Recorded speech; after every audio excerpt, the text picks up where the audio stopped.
Я на днях получил письмо от деда. Я знаю, что у тебя каникулы намечаются, так что жду тебя к себе, Так и написал. 29 мая.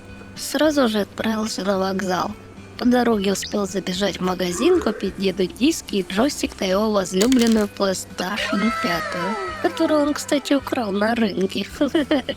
И вот на пути к дому я вижу деда на крыше, который, очевидно для меня, летит вниз с криком.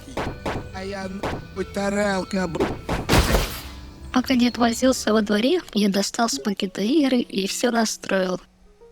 Дед вошел в комнату, и на лице появилась ехидная улыбка. О, вот это мне, да, вот это деду надо. Тебе. Ну, у меня для тебя разговор есть. Я тут с девчулей, значит, познакомился в интернете, да. Оказалось, что она с нашего, договорились тут встретиться на днях. Ну, что думаешь, не стар ли я для этого? Ну, попробуй. А она как, хороша? Не, хороша, конечно, сиськи вот такие вот прям, да, только вот не знаю, куда везти ее-то. Ну, тут особо не разгуляешься. Ну, на велике покатать разве что. Ну, или на деревьях с ней полазаешь. Как мы с пацанами. Ой, да, иди так. Ну, в общем, решили с дедом, что они пойдут на речку. А я буду за ними ходить. Ну, отвлекать их, если у них там будут всякие неловкие паузы. Со шланга водой поливать, будто дождь, или яблоки ей на голову пульнуть, чтобы не втыкало. Ну, встретились они, а я стою за столбом с корзиной всяких неожиданностей, которые дед приготовил. Подозрительно, кстати, она весила, вроде бы ничего тяжелого и не клали. Ходили они криво туда-сюда. Наверное, специально. Дед ведь знал, что корзина весит как слон. Он иногда даже поворачивался и улыбался так ехидно. Тут я заметила не корзины и кирпичи, которые дед подложил, но только у него учел тот факт, что мстить я умею. Наконец мы притоптали к речке, но спутница так неожиданно для нас с обоих разделась и полезла в воду.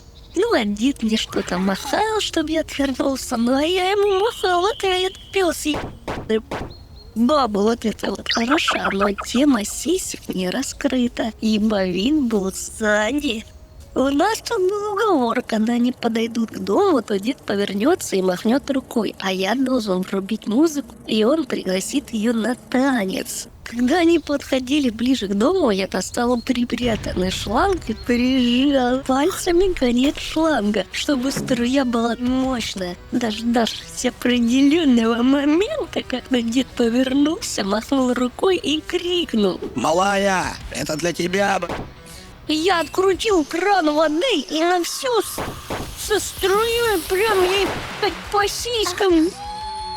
Белое платьице намокло, напор был настолько сильный, что все прыгало вверх-вниз, справа налево.